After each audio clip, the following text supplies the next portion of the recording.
Back to sound record. Hey! Assigne ma mère! Squelette et make-up! Où est sa femme? Toujours kende vers Batouana. Toye, na yetu que toza na document ya ministère, toza na document ya gouvernorat, toza na document nyonso. Merci beaucoup à tous les chevaliers et chevalières de la plume. Merci à tous les internautes. Vous êtes scotchés et cimentés à ce net moment à travers cette point de presse. Nous sommes là avec le CHARCOM, qui signifie chargé de communication de l'évangéliste international Claude Kabundu Alessa. On va parler à ce qui concerne le veillée de prière qui est organisé ce vendredi 14 juillet 2023 au stade de Martyrs. Comment ça se passe par rapport à l'activité à stade de Martyrs. Tout ça qui face à la presse, ils ont un bateau baloba qui va point de vue na bango. Bah c'est poser qui va question est-ce que jour wana ba omona wera sol, to eko mona wera sali publicité à Walesa. C'est pourquoi tout le bas qui encore une seconde fois avant que to ke na ba carnaval to soit tango les soucis à recevoir les CHARCOM Gédéon du ciel. Avec lui, il y a des professionnels des médias où va poser ma question que dit Larry, que dit aussi la presse. Gédéon, à vous la parole. Comment vous allez? Merci, ça va très bien. Bonjour à vous tous. C'est un plaisir encore une fois de plus. Français Bilingue. C'est un plaisir pour moi de me retrouver encore en face de vous. Pour une fois de plus, comme il au solo là, pour l'activité à stade de Martyrs. Il y a veillé, organisé par le Centre de réveil spirituel, une communauté qui est dirigée par l'évangéliste Claude Kabundu Alessa, avec comme thème Jésus-Christ, notre bannière de victoire. Ici, je parle d'abord, je vous passe le premier message qui vient de l'évangéliste Claude Kabundu Alessa. Nous avons eu à beaucoup partager avec lui ce matin. Il m'a dit de vous dire merci par rapport à l'engagement Nabino, volonté, vous avez manifesté pas naïe et touché ma casse parce que le programme a monté. C'est hier ou avant-hier on a informé que juste après que le président Junior a dit que vous avez pensé que ça le carnaval ensemble de Nabiso pour sensibiliser, pour mobiliser tout na rendez-vous Nabiso munene ya stade de Martyrs. Ndenge mokili mobimeye bindenge Kinshasa za kati ya koyeba et touché pasteur Walesa mingi. Il m'a dit vraiment de vous dire merci. Il est vraiment touché par ce geste. Et puis il y a Bino après campagne au stade de Martyrs. On a posé à relier à Bino na mesa ensemble. Alors vous êtes vraiment extraordinaire par rapport à Boulingou de manifester. Ici, on va parler sur la campagne Stade des Martyrs. La campagne Stade des Martyrs, nous sommes un petit peu déçus. Na maman Nzambe déception à la raté. Les volontés Nzambe à la bongo, pour les mosala naïe. Pourquoi je parle en termes de déception? Parce que hier on était à plus de 500 personnes dans la carte église. J'ai d'ailleurs la vidéo avec moi. Il y a bateau, il y a l'église, il y a outils partout dans le monde, il y a une campagne. Mais c'est fait que date le 14 est changé. Date sur le 14, comme prévu, est changé sous le 14 T. Aujourd'hui déjà, tu as le 10, c'est-à-dire dans 3 jours ou 4 jours. C'est la première fois d'ailleurs que j'annonce ça, même l'église, c'est par ici que je vais annoncer ça. Pourquoi date échangée le 14? Nous avons reçu une lettre de la part de Bandego ya Stade. Vous avez invité Bisso, na Bandego, na Bisso à l'église à Liloba. Le pasteur Condé. Il devrait aussi tenir une manifestation hier au stade de Martyrs. Et ça les magité. Pour finir, quand même, on va décider qu'il va parler du peuple. Pourquoi est invité le 14? C'est parce que l'équipe de francophonie sont déjà sur place. Bato baye, il faut pas l'activité dans le stade de Martyrs le 14. Or, le 14, c'est une nuit seulement, c'est une veillée. Papa Konde Yemoko, le samedi, dans le stade de Martyr, dans le gestionnaire à stade, nous avons eu à beaucoup parler, à discuter. Nous avons compris qu'au nom des hommes de Dieu, nous avons empêché l'événement où il y a mené la francophonie pour trois raisons que les Congolais, si tout ça là, ils ont prévu tout ça là pour privilégier les pasteurs. Que les pasteurs, ils vont faire la campagne. Na badate biso to sengaki que stade des ala na maboko na biso. Ça nous a vraiment dérangé. Batwaza na kati ya koya après ici nazala batu sifa na kezo na ke na aéroport batwaza na kati ya koya pour la campagne le 14 mais francophonie basengi que totike la bango à partir le 14 bazala na contrôle la stade. Pas seulement à partir le 14, pasteur Konde lui c'était hier d'ailleurs. Le 9. Baboyi balobi Nicolo yo baza déjà sur bato kuti stade bomona ki moi ba décor ici salemi na se pona bato ba okima bambangu nyonso esalemi eza impossible que bato ya kokota ba kobebisa yango soki ba bebisi leta ba ya kobandela et ko déranger eza ba mwanzambe pasteur Wale c'est un serviteur de Dieu il a dit eza volonzambe mutayibi biso to sala campagne na stade de Martyr ba panneau ba t-shirts ba publicité na ba télévision nyonso esalemi. Mais on ne doit pas faire le bras de fer dans la francophonie parce que le Congo est derrière nous, notre pays. Pas ça d'accord pour que tout cela dans date, tout louer, tout fouti mbongo, tout fouti gouvernorat, tout ça, tout ce qu'il fallait faire, tout ce qui est administratif et ça les maquis. Déjà au début, avec francophonie, on a changé de date. On avait déjà pris la décision de changer de date. Après, il pasteur Olesa, du cadre du ministre Kaboulou, il y a sport. Avec comme on a pasteur, solo libatunios, sur le bilan pasteur, vraiment, on reste seulement à la date du 14. C'est pourquoi jour Boyaki, tu annonces qu'il date à le 14, comme c'était prévu depuis l'année passée. Mais la dernière minute, à moins d'une semaine, il s'est fait que tu as francophonie au Baye. D'abord, ils ont un niveau spirituel. Un sujet marocain, Moutaza, coordonner les activités. À l'objet, lorsqu'à côté d'un stade à l'objet, l'esprit est dans le stade d'Awate, tout le monde a l'esprit. C'est-à-dire au niveau spirituel, au début, dernièrement, pasteur Wale a sala qui visite à Kenek dans le stade, à Sambela Kiko. Moi, l'esprit à ma belle moto, dans le stade. Et là, il y a Liboso. Ils ont eu à discuter vraiment face à face avec notre équipe pour parler du point de vue spirituel. Dire que l'esprit, tu travailleras dans l'esprit, tout le monde a l'esprit dans le stade d'Awate. Peut-être c'est une décision qui a influencé aussi en fait que Ekende Bongo, nous avons eu à prendre enfin une décision. Il y a la date c'est le 14. Pour te voir, il y a au sein de Maïkoma. Francophonie, tout ça qui bien été, Simba qui était Congo et Sony, pour Bandima qui est pasteur, on laisse ça là. Parce que là, je vous dis avec franchise que s'il fallait toucher partout, nous l'avons fait. Tout le aspect spirituel. L'aspect normal, il y a relation, contact, pour tout maintenir la date le 14. Jusqu'au sommet, nous avons fait. Il s'est fait que le Congo accepte que tout ça, la manifestation, mais bango ba paya o ba yeli francophonie ba lobi te Nicolo yo botika la biso stade des alaka contre la biso. Francophonie eza le la can. Mbogande ko yamba, mbogande zo yamba kaf ko ba organiser.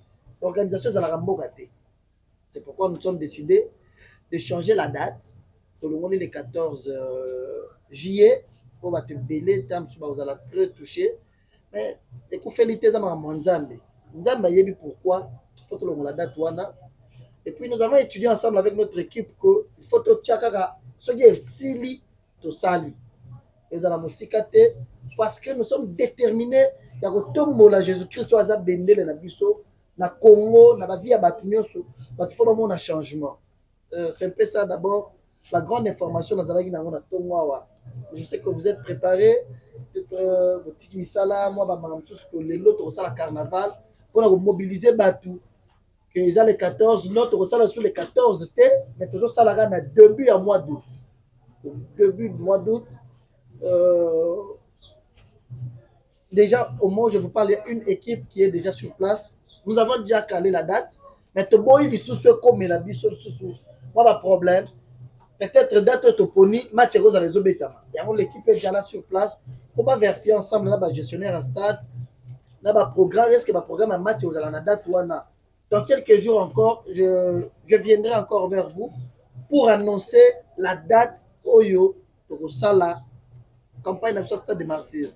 Nos t-shirts, tout ce que le salaire déjà reste le même. Je pense peut-être au niveau communicationnel, on va étudier avec notre équipe, il y a communication, la direction, il y a campagne pour voir quoi faire. Peut-être qu'on a un panneau, est-ce que tout changer ma fiche. Là, ça va rester vraiment entre l'équipe de la communication et la direction, il y a campagne, il y a stade de martyrs. C'était ça la grande information.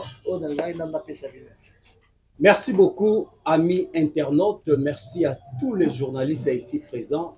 Je sais que le point qui a été présenté, qui a été exposé par le chargé des communications de l'évangéliste international, Claude Kabundela Walesa, pardon. Merci à toi, Gédéon, pour cette narration. Maintenant, je laisse les journalistes poser leurs questions à tour de rôle. Je vais commencer par qui? Voilà. Les mieux se présenter. Voilà, bonjour à tous. Bonjour. C'est Pierre Tokata, chaîne internet Tokata TV Super. Dans na papa Généo. Tant que mon qui a changé l'état et boui date il y a 14 doigts. Entre Binomoko, Ndenge Bo, l'organisation et la campagne.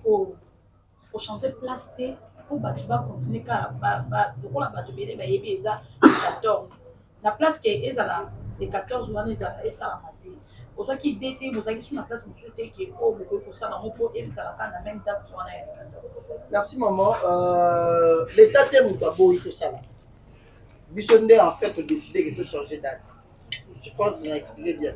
L'état baza pour biso. Je peux vous donner des conditions à la PC. Pour tout ça, on a date wana peut-être bon pour monter. Exemple, tout un podium, bon, balobi RDG à la toucher. RDG à la toucher. Oui, tu vois qu'on tient protège gazon. Mais autour il y a stade nous sommes tata moi à la tête. Oh, podium est à la wana tête. Vous expliquez dans stade tu as podium. Mais pourquoi pour changer place? Voilà, pour la cause parce qu'on a problème de place.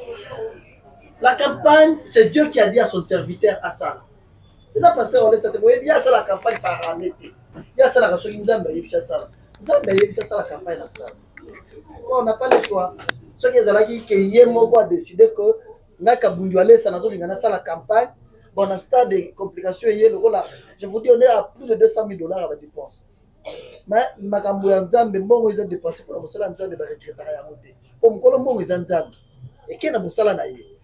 Toko sala nyonso ko senga to sala po ba yeba ko to changer date. OK maman. Moyen to longo na stade ezate po nzambe a lobby parce que wale sa atelemisa bendele moko na stade wana. Eza place de martyr. Yesu aza martyr a liboso akufaka na ekulusu.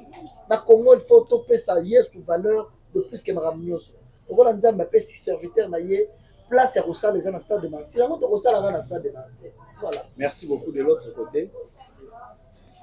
Bonjour, vous êtes dans moi, cette télévision. Question que le père concerne pourquoi changement à date, tandis que l'autre Koloba qui date à 14, et ça ainsi dit l'Éternel, Nzambaloba na serviteur nae, à ça la veille à 14. Pour un niveau changer date où est là qui ainsi dit l'Éternel, il faut y avoir changer lié. Merci maman. Maman Déclette. Non, tout cas jamais Koloba que date de Nzambe Koloba tout ça date wana. Nzamba le na pasteur on laisse ça la campagne après ça qu'il y a thème. On a des problèmes administratifs. Il a l'administration avant d'être étudié OK dans le mois de juillet normalement il faut que ça la campagne en mois de juillet parce que août déjà to bang na pour la bambula. Mais juillet to une assurance que mbula beta raté. Na juillet. Dans notre étudiant qui est à la deuxième vendredi à mois. Parce que total na calendrier to deuxième vendredi à mois ils à la les 14. Et on te décide qui ça là le 14 juillet. Ils ont la changement de date les ambitions de Toponaki. Ils ont Nzambe pesi ya yebisi ça la campagne. Zoatem yango. C'est à son niveau maintenant, hier, pasteur Wale, ça, na équipe, na yende étudiant le lieu que tu ressens la ronde à date. Et tu étudies avec date. Merci. Bonjour à tous. Bonjour. Nana Sanga déjà officiel de télévision. J'ai des questions par rapport à la sensibilisation. Parce que merci d'abord pour la sensibilisation.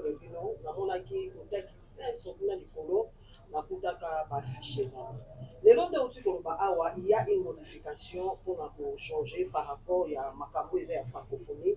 Il a Congo et Ambi francophonie dans 400 ans. Et à Valère et à Congo. Les lots ont changé date. Date n'a pas été citée. Mais à ma grande surprise, pour l'Oloba, quitte Yamaka, c'est à la dimanche. Pourquoi pas voir nos sacs qui n'a pas tout le temps fait nos sous au bazar de partout au bazoya pour la Makamoko et puis ce soit que non, invité, tout peut pas aider pour la Makamboana. Et puis pour l'Andissa, Mandenge peut vous fandi, ba fichuana. Ba place nos sous ba courir ça. Et là, on est sur parce qu'il y a d'autres personnes jusqu'à maintenant, il faut pas à la stade de Martio le vendredi 14. Beaucoup ça la coma parce que depuis qu'il y a des coupures, il y a courant par-ci par-là. Beaucoup ça la yango la manière ni pour la longa batouana en katia ni tuna bango ndenge ni pour kende nango bien que carnaval. Est-ce que vous allez reçu na 3 jours poétique? Merci. Merci maman. 3 jours égalité, c'est que tu nous as donné Nicolas Bélé les sous. Pour dire que non 3 jours par rapport il y a des 14 jours de 11 juillet. C'est pourquoi na yemba lorsque vous bensinga. Ici c'est vous qui m'avez appelé. Vous voyez pas quitter les autres changer date. Pour revenir, pourquoi dimanche pasteur à l'Obagité? C'est une décision en fait aux gens on a tongo. Décision il y a que tu changer date et ils ont mis les lots na tongo. Il y a que bon enfin quand la culte pasteur a expliqué quand même bat lobby que n'engeza boye francophonie les activités menées na mboka et yé mais to solo là ina bango toyokana qui nous avons tous les documents possibles qui nous permettaient de faire notre activité le 14 juillet. Les bateaux baillés, je vous ai expliqué ici, il y a aussi un problème spirituel. Lorsque l'équipe est arrivée, bah continue stade, bah mon spirituellement, moi l'esprit est aux alatés. Bah on a une décision que non, comme ça stade est à vide. Nous sommes to occupé stade Lelo. Or tu as un moté. Francophonie sont le 28. C'est du 28 juillet au 6 août. C'est-à-dire ils avaient encore 2 semaines. Mais bango moko ba boyi bato ba paya ba yeli biso na ba yebisi biso ba tuto ya mi bango te lokola toye pa na bino poto sala makambo to yeko sala botike la biso déjà stade ko banda lelo d'ailleurs l'esprit ala ka to zomona ya moté ko kende passer la sakenda stade ko sambela ko longola l'esprit na beza la yoana et ça dire que arriver na bango ba za la paix déranger. C'est ça la première des choses. Deuxièmement biso ba moke limite sala le 14. Mais conditions francophonie et PCBiso, net moni net ko simbati. Biso campagne to sala pour gagner les âmes pour le Seigneur. Exemple toi tu as podium na tribune. Donc tu as podium na tribune, tu peux installer un peu bien. Mais bagote il faut ba benga bato bazo ndimela nzambe. Bagote les mawapi. Bagoya ndenge nini. Bagote podium oui. Nous pouvons nous organiser les bateaux baza musika. Ouais bateau ça des rondes boy. Bagote avec écran géant et permettre que bateau soit là. Tu as podium na tribune. Mais bateau oh ba kondimela nzambe, il faut ba ya liboso poto ye bango. To enregistrer bango to zo adresse na bango poto ça la suivi na bango. Ba ko ya ndenge nini. Ozo la place, biso campagne to ça la te pas ba yoka ke wale ça sale campagne na stade te. Parce que wale ça la campagne na stade pour gagner les âmes. Po bato ndimela nzambe, po assembler la pe mboka, assembler la pe bato vie à bato changer, bato mona loboko ya nzambe. Et tout ça zo senga pe condition à place à la libre, libérale. À l'aise, ils sont tous à la paix à l'aise, bateau bazoya base à la paix à l'aise. Aux hommes, bateau belé, raisonner que l'hôpital qui paiera ba kit. C'est qu'on doit être à moins de 80 000 places parce que tout ça à côté mon celui qui est podium. C'est tout ça la grande partie de le podium. C'est qu'ils ont déjà moins de 80 000 places. Ce qu'on va combien tout ça a plus de 10 millions d'habitants. Ce qu'on celui là ba yé belé. Donc ça la nuit. C'est pourquoi on a dit donc ça le bras de fer tena francophonie baza ba pa na biso biso to perdre l'autre mais ça mosala nzambe to za la course na mutu te za compétition te donc la date est compliquée OK to changer date mosusu mais to za la vraiment je vous assure avant to comme tu vas les 11 te tu vas les bangosoka ba 6 le 6 c'est du 6 au 12 na katika tu wana tozwada to pesa bino date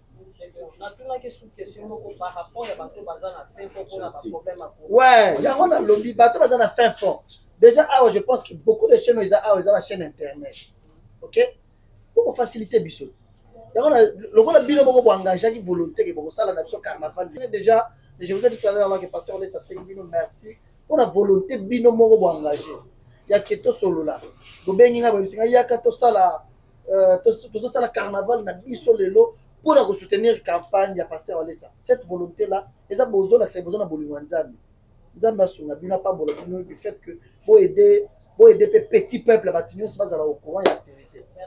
Merci beaucoup Tozoko Bakana Baji des questions et moi je vais demander à Ndeko Gédéon par rapport à la question maman Nana Lobaki na ba fin fond ba bisika o ba kureko exacté mais au moins ba radio amiqué.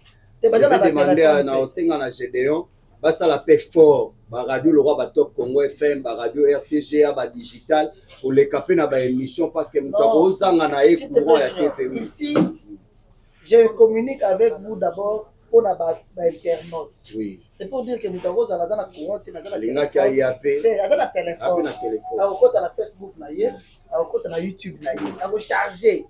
A okota. Nazo lingana no communication ya liboso bino bo sala yango. Biso na binenge to sali boye, biso na bino to aider bato. Le reste notre équipe ya communication, na direction, to resala effort parce que je ne pense pas que est-ce qu'il faut tout ça la fiche comme je disais ici, est-ce que tu vas changer ma date, la fiche, qu'est-ce qu'on va faire? Le reste on va étudier avec la direction. On va attaquer, on va même maintenant là, on était aussi dans moi ma chaîne est belée, on travaille déjà avec beaucoup de chaînes, moi ma content la chaîne et la radio. Parce que la campagne s'est faite à Kinshasa. Oui. Beaucoup plus de sa population à Kinshasa pour Baya Koyoka parole de Dieu. Bato ba uti musika, eza bato ba linzambi. Eza la bato musu ba bando longa awa, bazo kende na Nigeria. Ko par exemple Tubi Joshua. Muto futi avion, azu logement na ye, abina ke na Nigeria ba sambela nga. Mais bato ba uti na ba poto, ba uti na ba Côte d'Ivoire na ba Bogebele, ils sont venus ici au lobi toke na Congo koluka nzambe ya Walesa. Et pour la communication locale, on va le faire. Et vous et nous, et notre direction de communication, on va le faire. Merci. Bonjour tout le monde. Bonjour. Moi, c'est Nathalie Koli, journaliste de la Nanette de la Grâce TV. Le Cogédéon, on a posé une question à la on a vu bien que quand le pays est belé, plus de 500 personnes dans l'église. Baza logé quelque part et puis ils sont qui perd mais baza partout dans le monde. Maintenant le changement on a et à date na éviter pasteur Walesa papa Walesa ayamba qui yango ndengeni parce que ça va te payer au balandaka ye en ligne. Ba ebele baza na ba malade baza na ba problème ba vleka poser les 14 wana parce qu'on va solution à bango comme d'habitude. Donc on va expliquer biso souci à papa Walesa par rapport au changement et date wana. Deuxième question là, Isaac que le francophonie, c'est que si l'exemple les 6, puis on peut les 6, pour ça, il voilà. Tandis que y a un peu de choses à faire, mais il y a un peu de choses à esprit, oyo, va travailler à la pourquoi pas nous reprendre parce qu'il y a aussi directement puis nous pas. Pourquoi vous attendez pour la collaboration d'esprit, oyo, on va venir à la salle. Voilà. Merci maman. J'ai bien dit que nous sommes dans la deuxième question. Hein? Nous sommes dans la première question. Ce qui francophonie est Cyril les 6 avant qu'il soit les 12 dates d'habitude. C'est-à-dire nous avons déjà calé la date. Na katika tu as du 6 au 12. C'est comme si le 12 est occupé na Félix Oazé quoi. Hein? Avant hier. Oui. C'est-à-dire avant Félix Oazé quoi. C'est que tu as du 6 les 11 na katikati wana kaka pour sa date to bimisi date. Na lobi tout à l'heure là que nous avons une équipe basée na stade Sikoyo ba ke ko mona po batala pe calendrier ya peut-être le na foot le calendrier ya stade que date to poni on est-ce que vous allez occuper ou pas. Vous voyez, c'est-à-dire du 6 au francophonie aussi le dimanche. Avant to comme samedi na katikati wana to sala yango. Ce qui lelo équipe pesi biso réponse. Est-ce qu'on aurait vers Bino avant samedi? pour vous donner la date et puis on va travailler maintenant sur base de cette date-là. La première question est ça, pasteur Olé Sazoua, quelle information de Nengenine. Étant humain et dérangeant qui est. Parce que il a pris le temps de se concentrer pour cette campagne. À Saliba Gêne, et lui et notre maman Gêne. Là, dans l'église chaque jour. Pasteur Olé, c'est déjà ce qui est le bas. Et vous avez 4 mois. Quand vous avez 2 mois, à son église. Jusqu'aujourd'hui, je te parle, il est à l'église. Moi, Nicolonio, c'est ça l'église. Il est concentré. Il prie. Je ne veux pas qu'on parle de Mbongo engagé, on a tout à l'heure là. Mbongo est la mosala nzambe ba regretera voter. Mais étant mutu, concentration na ye et puis na ndenge moko zo yamba bapaya. Ndenge moko zo yoka mboka ndenge zo zala. Il s'attendait aussi à la date du 14. Mais Maramonza me Bible le Dieu le maître des temps et des circonstances. Tant on nzamba linye lo salema, l'état to sala. O ezabiso to décida qu'il est 14, mais makambo salemi autrement. Parce que ça reste Sarah, il est à l'aise, il est content que nzamba linye salema. Il est à l'aise. Azad dérangé le premier jour lorsqu'il y a information il y a et bah ça lui on prend une casto benga wapi. To sala bo kemi nan bo la ni. Azad dérangé mais on a pas invité ba to ba yé. Ba futi ba bien na ba. Souci na yeza.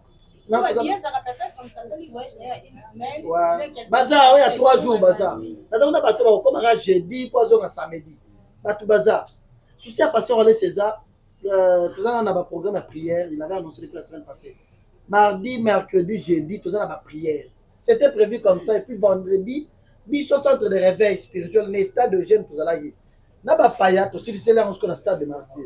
Programme de chaque toujours continuer.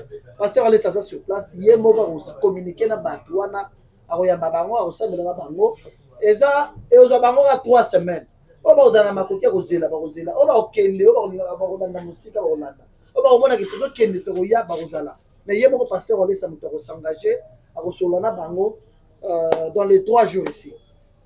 Merci beaucoup. Toko baba question Jemima. Voilà. Bonjour à tous. Jemima Ibele, J Télévision. Nous avons 2 questions.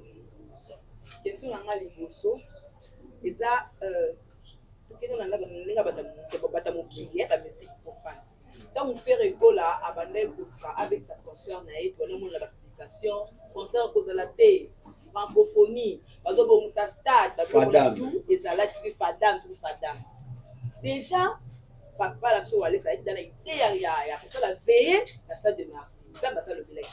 Et puis le 14. Pourquoi ne pas faire que non au lieu que makambo et comment? Est-ce que à quelqu'un qui fait par contre tout la bango toujours comme makambo francophonie en est-ce que pino ba konzi ndenge bozo ya francophonie en ah et cause et que tomber la date au moins la zone ngana veiller ou quoi quelque part totalement imprudence moro bezala qui yango beaucoup ina parce que s'il faut consommer les dépenses je ne crois pas que ça sera remboursé. Je ne crois pas que la banderole doit le temps pour barrer 14 pour tes dates pour barrer 14 j'ai pour tes dates pour tes et puis c'est ça la démarche voilà pourquoi pas pour qui moi comment pour la prudent et pour que des faire batouana sur la bango par rapport à nous donc on a internet oh fadam oh francophonie pour que vous allez regarder vous allez la prudent le quoi faire sur la avec le 12 août.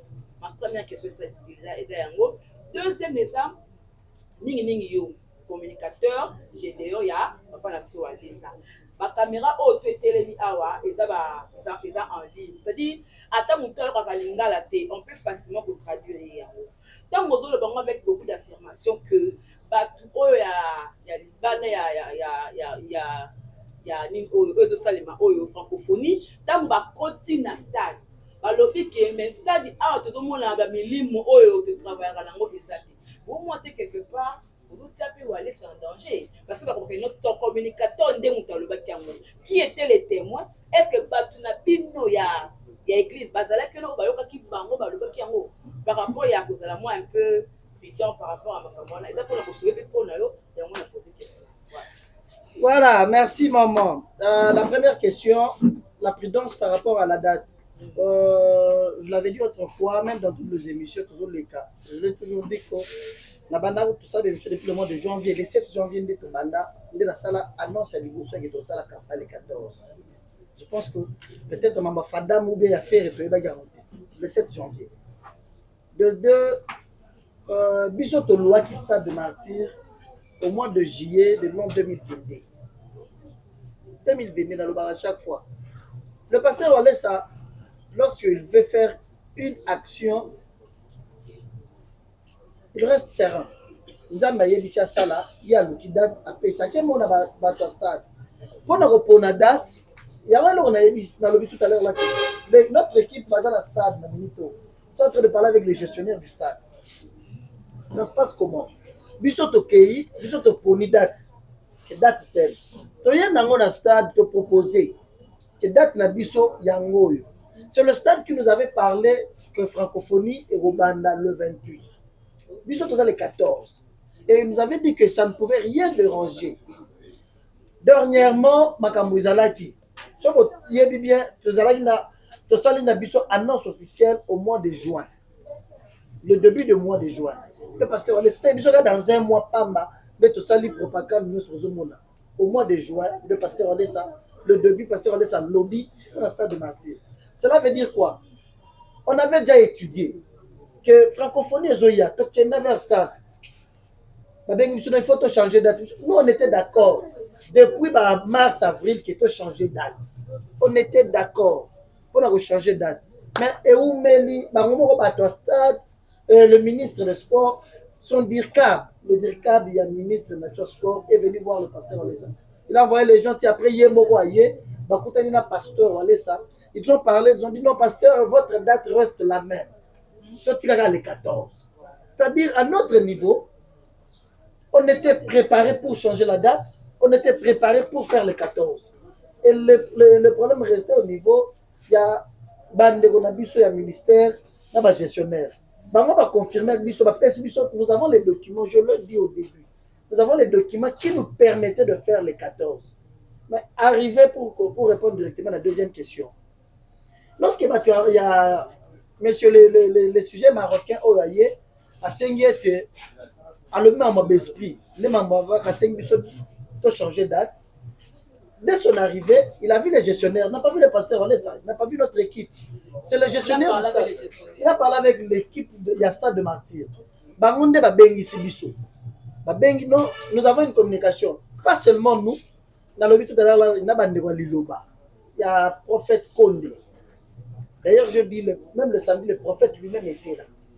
Ils sont venus, ils ont eu à discuter avec notre équipe pour dire, ok, c'est quoi la raison au Bozolinga qu'occuper le stade Mikoloyo?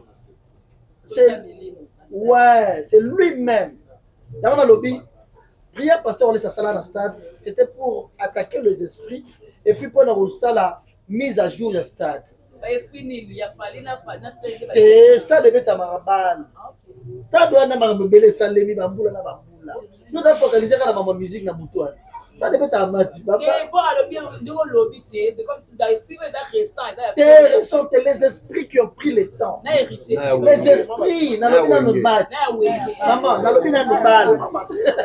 maman, na stade wana ba sacrifice salema. Ba makambo salema na stade. Yo longola na ba musicien. Stade Kamanyola. Tie comme stade de martyr. Prière ya boyo et salemi pasteur le saketi na centre à Sameli et salema na nute. Denis l'espace là na passer à parler. C'est là. S'il vous plaît, bien toujours canadien. Pasteur Walesa kokene na stade alobaki bien que nzamba atalisaki au centre stade amonaki moto makasi. Lorsqu'il a commis alobi na yeko longola moto eza place oyo. Et puis dans ce message je l'avais bien dit que place eza place de la martyr makambo belé salema awa. Alors il y a autre salema. Et salema, c'est-à-dire des années qui c'est salema wana. Mais pour ça la prière il y a que tozo longola na besko eza awa. Parce qu'on laisse aller au salle. Je t'ai dit. Elongwe. La prière est ça les magas. Na stade pour na mboka. La prière est ça les magas pour na mokonzi mboka. La prière est ça les magas pour na activité belé. Mais qu'on déloger les esprits mabé. Parce qu'on laisse aller au salle mais la longo bien. C'est pourquoi lorsque les Marocains déjà donc faire à Bethany dans l'onction à passer au Alessa.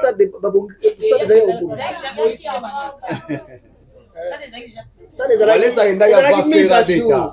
Donc faire à Bethany l'onction à Walesa. Merci Kosser pour la question. Ah oui. Maman a fanatique à faire. Non, mais papa, c'est pas papa. Mais ça n'a pas papa m'a opposé. Non, la papa, c'est les autres c'est la maman. Bonjour, bonjour. L'homme saint. Ah, vous travaillez, l'homme saint. L'homme saint. Voilà. La question est mise à vous. Bateau baillé, ouais. Mais non.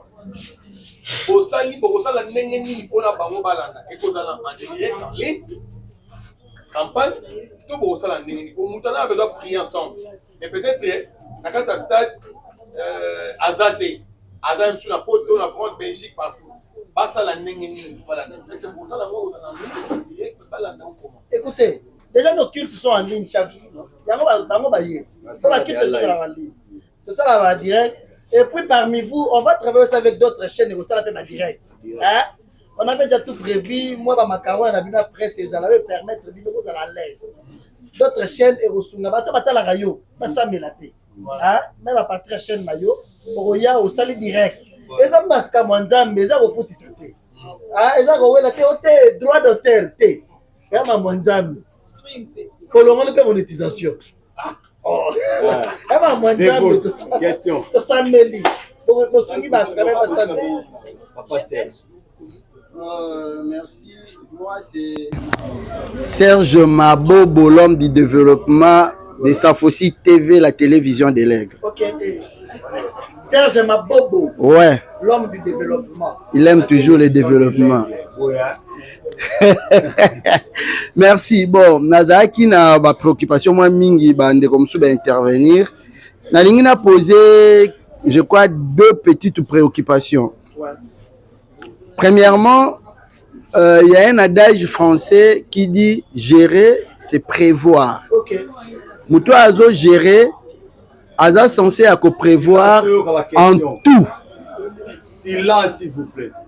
Tango l'évangéliste a besoin d'un message. Tout à l'heure dans l'église, maman sali témoignage. Nenge nzamba la qui ba message, ala qui na se balongola qui après ba zongi ici. Tangu ba nungu pe bandi ko salama ya likamu ya date francophonie. Comme gérer c'est prévoir. À ce temps-là d'abord, parce que na otu ko lobby bo tenaki bo changer ministre à lobby, mais guidé par le Saint-Esprit. Qu'est-ce que vous avez fait pour que Nzambo apesa ki ameka kopesa orientation mo po bozala précis parce que apparemment programme Nzambe c'est le cola est raté na sens nini déjà l'organisation sensibilisation nyonso ezo salam jusqu'à présent biso na ba média na biso to tiaka pe affiche na scène na bas de l'écran tozo continuer batoyo bakotala biso ba konye plutôt kotala ba image passée. Baozalaka un esprit affiche wana parce que élément lelo certainement na yebite bande comme menga na longola déjà parce que date est changée sur na tiki yango elin kolobeza maintenir. Qu'est-ce que vous avez fait to quelles sont des dispositions oyo bokokai kozua avec Nzambe pour que bo tomber na élément o te c'est la piège ya mi balé sur le plan financier. Kabundu alesa na ministère ba organiser journée o na ba fonds nini ba fonds propres to ya ba partenaire.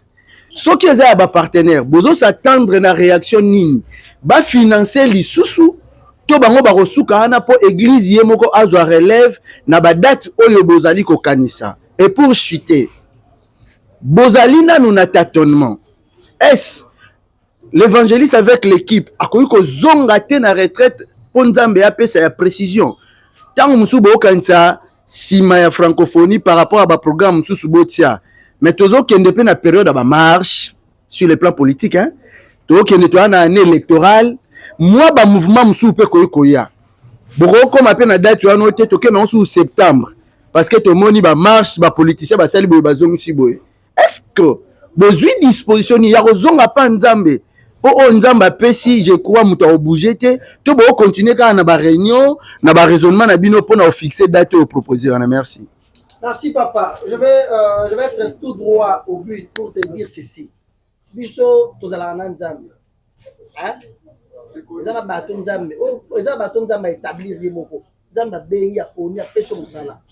Mosala pasteur les azo sala ezate ko nazo sala nakende kasi naluka nazala naluka nzambe mpona ya kopesa bato te. Dieu l'a appelé. Ndenge nzambe benga Moïse. C'est comme ça que Dieu a appelé pasteur Walesa. Pasteur Walesa zana nzambe. Kopesa date, tâtonnement ezate. Je vous ai bien dit que sur quelque chose, on est assise, toujours kende vers Batouana. Toye, na étude que tous un document, il y a ministère, tous un document, il y a gouvernorat, tous un document nyonso. Ils ont permettre biso que tout ça là les 14. Comment on va toujours tâtonner? Comment on va qu'il faut retourner sous Nzambe? Non, on a lobby tâtonnement pour après le non, 6. Non, tâtonner. Je vous ai dit que nous avons déjà la date. Les lots équipes sont dans stade. Qu'est-ce que vous pouvez vérifier sur le calendrier avant de communiquer officiellement? Tâtonnement est à maman, c'est ce que je dis, non? Que nous avons déjà la date, mais notre équipe, dans le stade au moment où je vous parle, sur la gestionnaire, pour stade proposer le sous-battle, est-ce qu'ils ont encore une manifestation ou pas? Ceux qui datent dans le stade des avides, et c'est Biso Congo, notre pays est derrière nous. Le ministre, la présidence, les Congolais sont d'accord que passer on est ça la campagne. Mais papa ya oyo bazie ko ça l'activité na bango ne ba lobi to tika na bango stade mikolo. Donc on a besoin de to yambi papa ya to ça la bras de fer té. To nimi to tika na bango ba ça la biso to ça la après. Merci beaucoup. Ndeko. À répondre à la question, on va qui boye. Il peut arriver dans une année électorale, ma marche, ma bébé de ça, mais si il arrive que la journée va organiser marche moko comme ça la question quelles sont les dispositions s'il vous plaît par rapport à la perturbation. Mon ami Serge n'a pas si réponse na lobby boye je réponds la date oyo toponi notre équipe est au stade maintenant. Est-ce que ce n'est pas une réponse? C'est pour dire que ceux qui... Non. Ça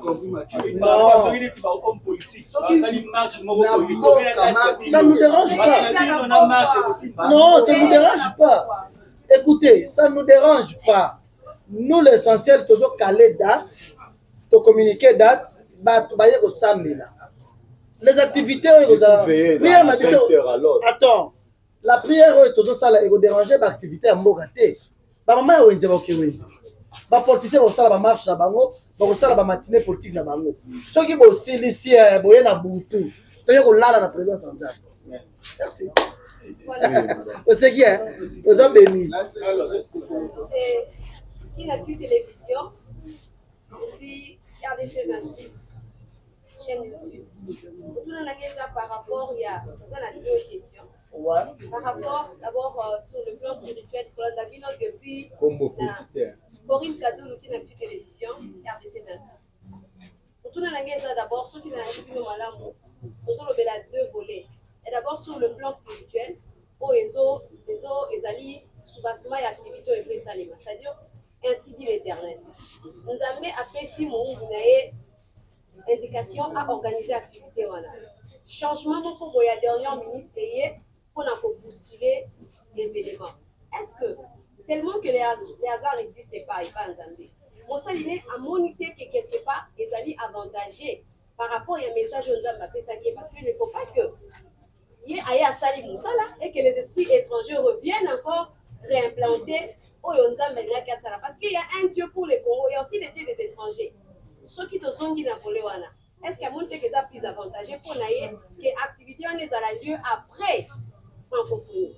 Et deuxièmement, est-ce que tout ça, la période électorale. Est-ce qu'il n'y a pas un message aux hommes de Dieu à l'unité à la nation? Voilà pourquoi ils ont maintenu toujours que, quel que soit dérangement et date, activité, on est ça, la matisika, on rencontre l'esprit parce que dans le stade, toutes les tribus à RDC. Est-ce qu'il n'y a pas un message où nous avons peut-être qu'on a dévoilé le même jour l'activité? Moi, je suis très content du fait que vous m'avez suivi de bout à bout. Je suis content. J'avais bien dit ici que Dieu est le maître des temps et des circonstances. Moutalobi na Mossad na yasa la campagne à ça de Martizanzami. Pasteur Walesa est très content. Il est très content du fait que tant il y a un Nzambe pour la campagne de Yassa de Martyrs, et qu'au jour et qu'au Salema. Pour la nation, il avait déjà dit qu'il a un message, il va prier pour ce pays. Il avait déjà dit, il va passer un message, c'est une année électorale, c'est une année où beaucoup de gens, mis sur le fond, pour voir, on a tous besoin du changement. Le vrai changement se retrouve dans le nom de Jésus. C'est pourquoi les soucis de pasteur Walesa est que Bissonioso, tout les messages de Jésus-Christ est béni, les Bissons est long. Dans le stade de martyr. C'est un peu ça. Il est très content. Nous, on n'est pas dérangé pour la date. Et ça, quand même, moi, parce que Batebele va y aller. Batebele va y aller le 14. Parce que ne pas laver, tu vas te faire pour salir encore. Ouais. Comme c'est spirituel, il y a ça. Maman, il y a concentré ma affaire. Il y a ça. Comment on spirituellement, Nzambe aligné ça les maboko. Logo la ya qui a samela le ngoli d'esprit. Et que la toi francophonie bazoya parmi eux mais spirituellement il y a beaucoup de pays qui viennent. Les dieux étrangers. Ouais ma petit dieu wana tu m'a dit mike bazoya. Nenga ko ya ko ekozalaka na mboka na biso. Bazo sala bien pour aya al sala lavage a telebisa bendele. Oza béni. Merci beaucoup.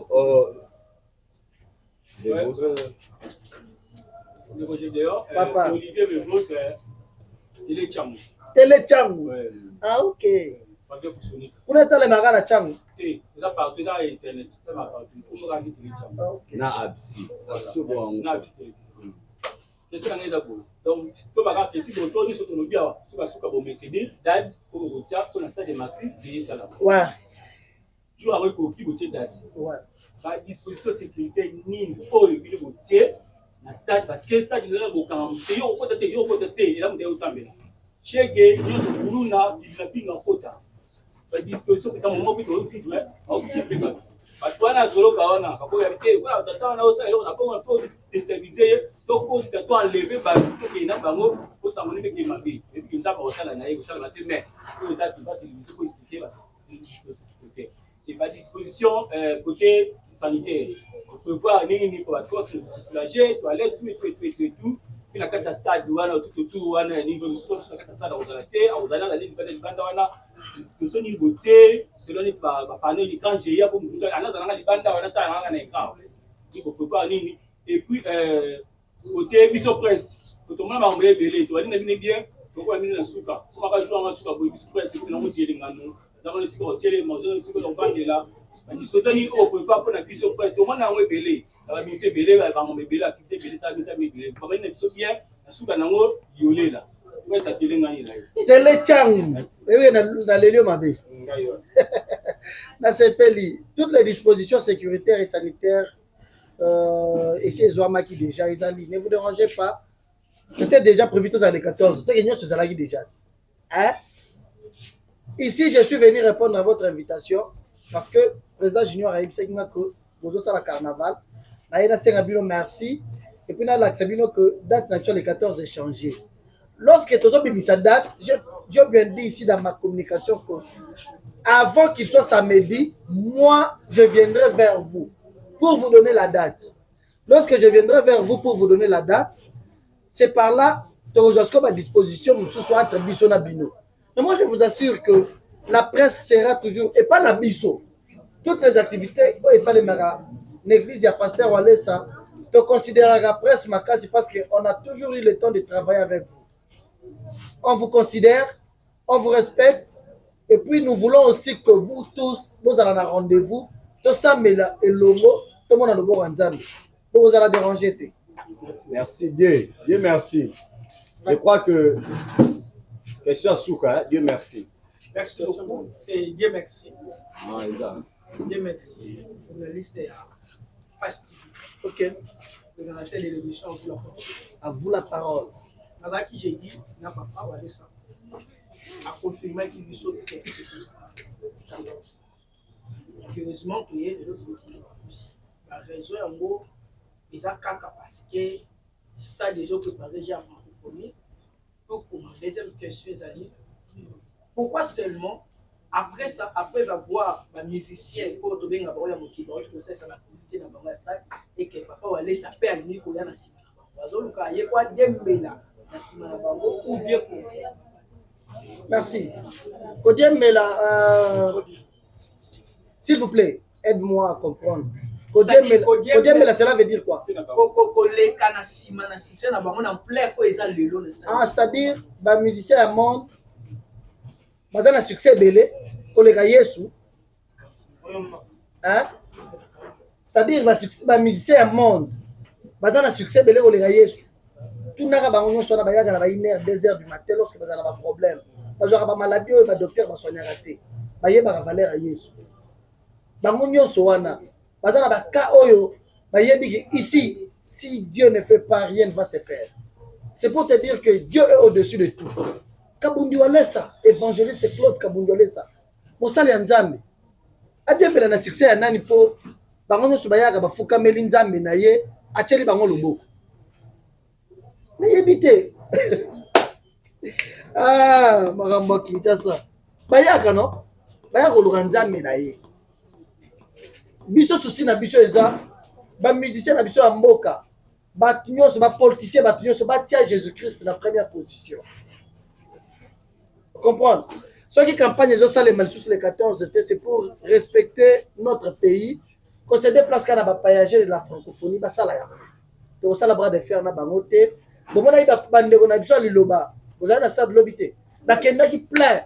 Bah kangil ba mon porte. Il y a besoin de lobby tout ça la communication na biso avant. Pour ba toi ya biso ba ya ba yo que tout son wana te botrel libanda. Heureusement que bande ko loba malamoko. Je pense podium il y a pasteur moko les alaki na wana. Ça qui samedi campagne wana malamoko basali prière wana et raisonner sur les batmaye na butu ya les 14 bakomi boye bakuti ke bokoko tate bakokende wapi bakolala wapi bato bautita mso kisenso bachango bakanluka bakosala nini. C'est pourquoi nous avons voulu communiquer avant bon aider biso message kende batmaye bato veiller na biso sur les 14 te parce que basengi biso na bandeko francophonie to tikela bango basala makambo na bango. Na bango ozala le 28 mais bango basengi to tika lelo. Yango to tikeli bango. To sala bras de fer tezama mwanzambe. Eza compétition te. Eza teke babona ke walesa kaka fois sala te. Lokola nzambe muto alobi asala. Jour ego salema loboko nzambe kozala wana. To za na course te. Dernière question. Pardon, il faut que ça soit message sur ma case parce que lobby nazaki message les gars qui mingi par receveur, chauffeur, polémique pour aller ça Kangistan. À Kangistan comme il y a habité mon colonier, à ça l'activité n'est à go. C'est là. Le receveur, chauffeur à transport. Bata leo ya église ya wale ça na waza ya lilobate cheki ba le Canada message comme ça lobby et wale ça akangi stade alors bi team ko le 14 a ça activité na ni ba ko le stade et ça dans le message wana. Oh je pense oui même ngai tala ka mutu kana ngai na décorer ngo wana po biso moko ne photo sensibiliser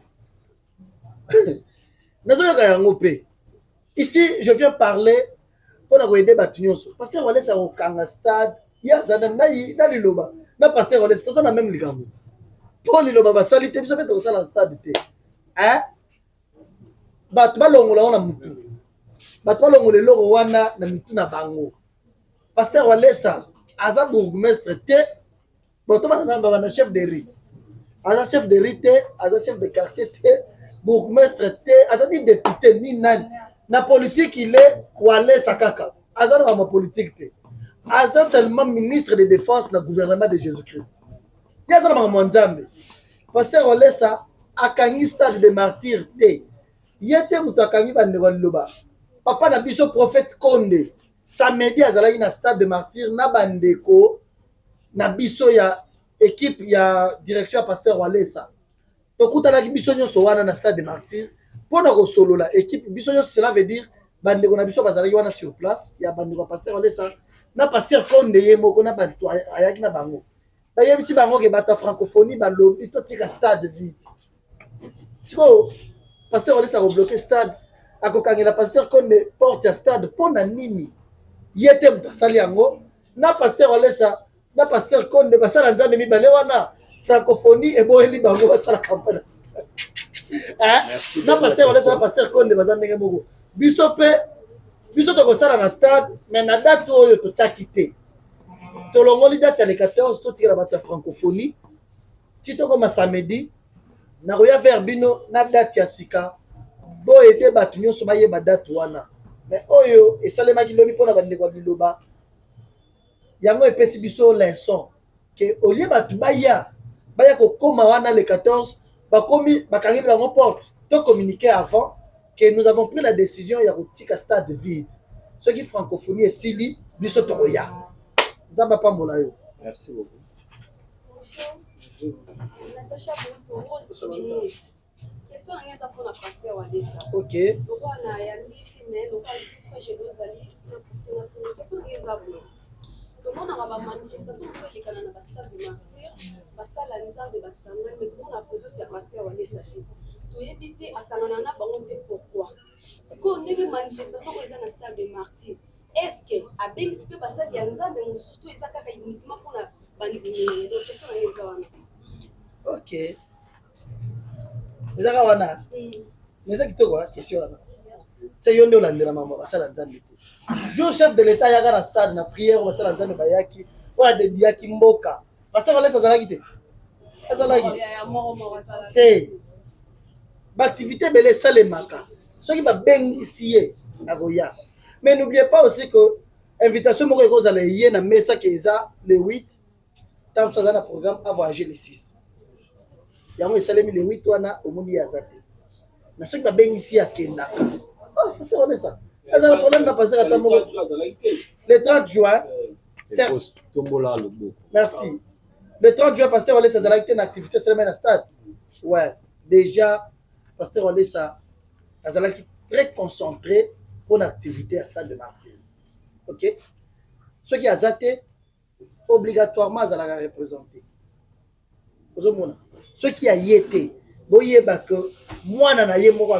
répond toujours aux invitations. Ce qui est physiquement zaté, mais il peut envoyer son secrétaire, il peut envoyer un serviteur de Dieu, il peut envoyer son protocole, mais au moins, azalaka représenté. Pour finir, il a un bon terme avec les hommes de Dieu.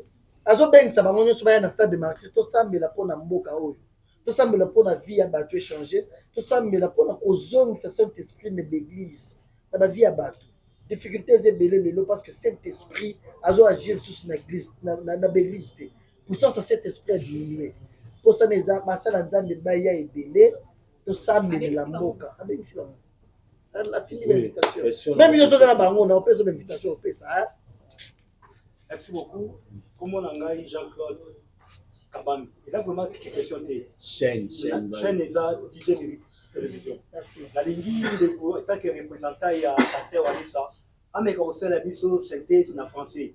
Vous avez bande de comme ça au baba yo kagalinga la bienté. Que les biso de fils que uniquement qui en français, il m'a mis. Merci beaucoup papa. Après bien sûr. Des questions Souka. C'est une façon pour nous de clôturer l'émission. Donc, j'ai déjà ça un mot en français et puis ça la on a lingala pour la rédaction Mibale. Rédaction à l'opoto, na rédaction à lingala. Voilà, merci. Je disais ceci. Compte tenu de notre programme du 14 juillet 2023, nous sommes obligés de changer la date par rapport à la demande de l'organisation de Jeux de francophonie. Ils nous ont demandé de changer la date. Ils veulent prendre le contrôle du stade déjà depuis le 10 ou le 9. Ils veulent déjà être... ils veulent prendre le contrôle du stade de Martyr. Sur ce, comme c'est le Congo qui accueille ce jeu de la francophonie, nous sommes décidés de changer la date pour ne pas faire de bras de fer avec une très grande organisation internationale. Notre veillée de prière prévue pour le 14 juillet n'aura pas lieu le 14. Nous avons pris la décision, nous, l'équipe de la communication de l'évangéliste Claude Kabouya-Lessa, ensemble avec la direction de la campagne, nous avons pris la décision de changer ou de trouver une autre date au début du mois d'août pour bien organiser cette grande veillée des prières. Question de ne plus déranger aussi les activités du pays ou de ne plus aussi remettre certaines charges aux épaules de l'homme de Dieu Claude Kabundu Alessa. Sur ce, nous tenons à informer tout le monde, tout ce qui nous regarde, que notre grande veillée qui était prévue le 14 juillet 2023 au Stade de Martyrs n'aura pas lieu le 14 juillet. Avant la fin de la semaine, nous reviendrons vers vous, la presse, pour communiquer une nouvelle date qui va nous permettre d'organiser cette grande veillée le 8. Depuis le 8, déjà pas à la contrôle du stade le 6 août. Sur ce, biso ba Congolais ne tozo yamba bango. Toza na mikanda nyonso oyo epesaki biso autorisation ya kosala veiller le 14 juillet. Bomoni bino nyonso ba publicité na ba télévision, ba affiche na banzela, ba panneau publicitaire, ba trois tolata ba polo partout et yebani que veiller na biso ezali na stade de Martyrs le 14 juillet. Et par rapport ya demande ya bato oyo ba ye équipe ya organisation ya francophonie toko wela na bango te. Toko linga te mboka na biso makambo na salema mabe et ya kokoma kepo Congo ezalaki sima ya Kabundu Alessa pour ça la campagne yango francophonie esimbi te. Mboka na biso ezali sima ya pasteur Alessa bazo sepela ke ma prière wana esalema mabondeli ya stade de Martyrs esalema.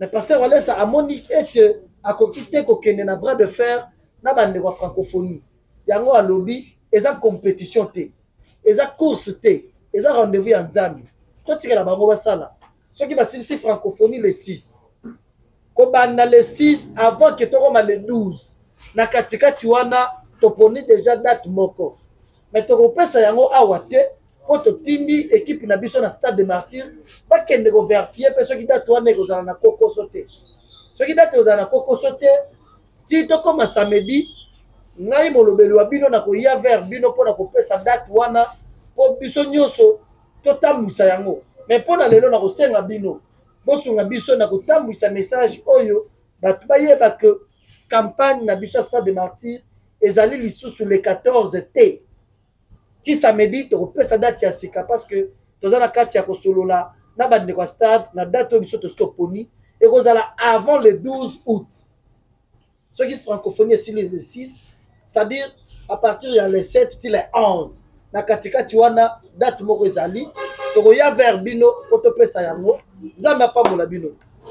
Merci beaucoup à tous les chevaliers et chevalières de la plume. Merci à tous les chaînes partenaires de l'association de presse en ligne du Congo. C'était là Gédéon Alessa qui a fait les points. Merci Gédéon pour cette narration. Merci à l'évangéliste Claude Kabundu Alessa pour la confiance que tu ne cesses pas nous octroyer par rapport à notre démarche, à notre soutien vis-à-vis de votre grande activité. Et en un mot, je dirais que par rapport à cette grande veille qui a été prévue le 14 juillet 2023 et repoussée jusqu'à une date ultérieure. Je dis grand merci à tous les collaborateurs, merci aussi à la presse, merci à tous nos abonnés. Abonnez-vous encore davantage dans nos chaînes YouTube. D'ici là, portez-vous bien à la prochaine numéro.